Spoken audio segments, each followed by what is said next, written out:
Moin Leute und herzlich willkommen zu einem sehr, sehr seltsamen Video. Ist auch für mich sehr komisch, heute das mit euch zu machen. Und zwar möchte ich euch einfach nur auf die Wahl aufmerksam machen. Und zwar die Bundestagswahl 2017, die jetzt dann demnächst ist, ich weiß.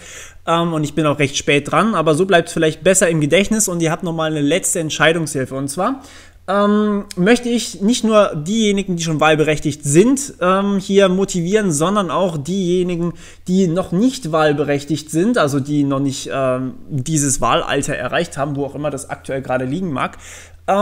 Und ja, die mögen dann bitte ihren Eltern davon erzählen. Was ich euch heute sage, ist weder meine Wahlentscheidung noch was für Beweggründe ich zur Wahl habe. Das ist absolut eure Sache und das interessiert mich auch absolut nicht.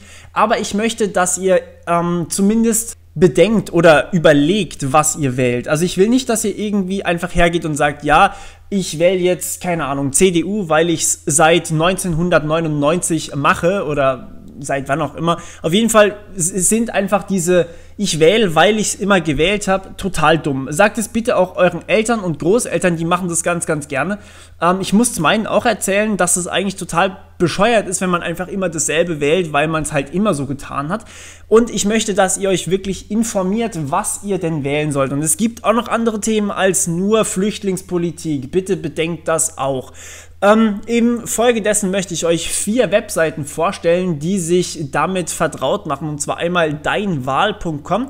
Zudem komme ich als allerletztes. Das bekannteste ist wahrscheinlich der Wahlomat, einfach wahlomat.de. Und ihr seid dort, beziehungsweise natürlich packe ich das auch wieder unten in die Beschreibung rein. Hier könnt ihr einfach durchgehen und sozusagen Thesen beantworten, wie ihr es wollt. Also ihr könnt dann eben zu jeder These sagen, ich stimme zu, ich stimme nicht zu oder ich bin eben neutral, was das angeht. Und am Ende bekommt ihr dann eure Übereinstimmung mit der Meinung der Parteien.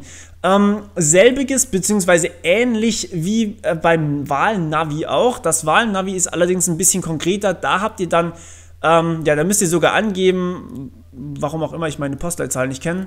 Ja, nehmen wir einfach mal das erste. Scheiß drauf. Okay, so, jetzt perfekt. Hier müsst ihr nicht nur angeben, wie stark ihr zustimmt. Das heißt, weiß ich nicht, gibt es hier auch. Es gibt aber 5 Abstufungen von, wie stark man zustimmt. Es gibt aber auch Parteien, die man hier wählen kann. Und zwar, ja, ist okay. Wie stark man mit einzelnen Parteien das Ganze mag, wie man einzelne Personen mag, das ist ganz interessant. Allerdings muss ich hier sagen, finde ich ziemlich schlecht, dass die kleinen Parteien zum Beispiel gar nicht vertreten sind. Hier kann man auch sehr, sehr kleine Parteien auswählen, die mir noch nicht mal irgendwas sagen. Genauso beim Digitalomat kann man auch keine kleinen Parteien auswählen, also bedenkt, dass es die da auch immer noch gibt.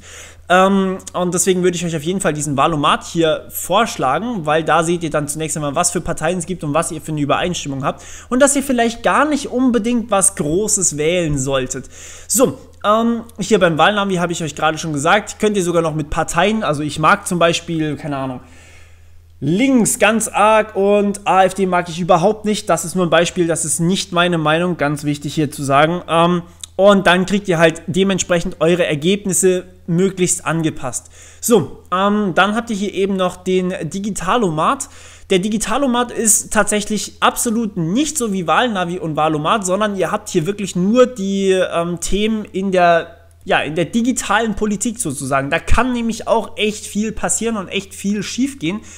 Und hier ist es ganz wichtig, dass ihr genau lest, was da steht. Ich finde den nicht schlecht, den Digitalomat, aber ich muss leider sagen, dass er ein paar Sachen sehr, sehr falsch macht. Und zwar hier zum Beispiel staatliches Hacking. Das heißt, ich lese jetzt einfach nur mal staatliches Hacking. Da stimme ich natürlich nicht zu, weil ich nicht gehackt werden möchte vom Staat. Nur mal so als Beispiel, ja. Und jetzt steht hier aber, die Erlaubnis gezielter blablabla stellt eine Gefahr für die IT-Sicherheit dar. Das heißt, im Endeffekt stimmt ihr hier mit eurer Stimme hier ab, ob ihr das schlecht findet oder nicht. Das heißt, ich müsste hier eigentlich Ja drücken, weil ich es schlecht finde, zum Beispiel. Also das ist, wie gesagt, nur ein Beispiel, nicht unbedingt meine Meinung, das ist wirklich nur ein Beispiel. Deswegen immer gut durchlesen hier, sonst kriegt ihr ein komplettes Bullshit-Ergebnis raus. Und wie gesagt, es sind ja auch keine kleinen Parteien vertreten. Allerdings gab es ein Community-Update vom 5.9., was ich noch nicht mal mitbekommen habe. Das ist ganz sinnvoll, dass ich euch den hier nochmal zeige. So, Und zu guter Letzt, deinwahl.de ist ziemlich cool, das Ganze. An der Stelle möchte ich Danke sagen. Ich weiß allerdings nicht, ob er erwähnt werden möchte. Und zwar, der Wahlomat ist tatsächlich, was jetzt hier in Zukunft passieren soll. Also Wahlomat, Wahlnavi und Digitalomat, alle drei, sind, was jetzt hier in Zukunft passieren soll. Das heißt, zum Beispiel steht jetzt hier zur Debatte, aktuell steht zur Debatte, ob Terrorismusbekämpfung im Inland mit der Bundeswehr gemacht werden soll. Und dem kann ich zustimmen, neutral oder nicht zustimmen. Der Wahl hier, also Wahl ohne H, haha, Wortwitz, der ist dazu da, dass man guckt, wie die Parteien in der letzten Legislaturperiode abgestimmt haben. Das heißt, von eben 2013 bis jetzt gerade, was da so für Fragen tatsächlich waren, wichtige Entscheidungen. Und da könnt ihr mal für euch abstimmen und könnt dann gucken, okay, so gut habe ich eine Übereinstimmung in der letzten Legislaturperiode gehabt, mit welcher Partei auch immer. Und da ist natürlich auch dann wichtig, dass nicht alles direkt, ja, ich enthalte mich einfach mal, okay, man sieht hier auch, dass es wirklich vergangene Fragen sind und es kann natürlich auch hier deutlich sein, dass nicht alle von was auch immer in der Partei für dieselbe Sache gestimmt haben. Das heißt, hier sollte man sich auch wirklich die Detailfragen angucken und nicht einfach nur das Ergebnis. Also manchmal sind es auch wirklich 49% der XY-Partei haben dafür gestimmt und 51% dagegen oder sowas.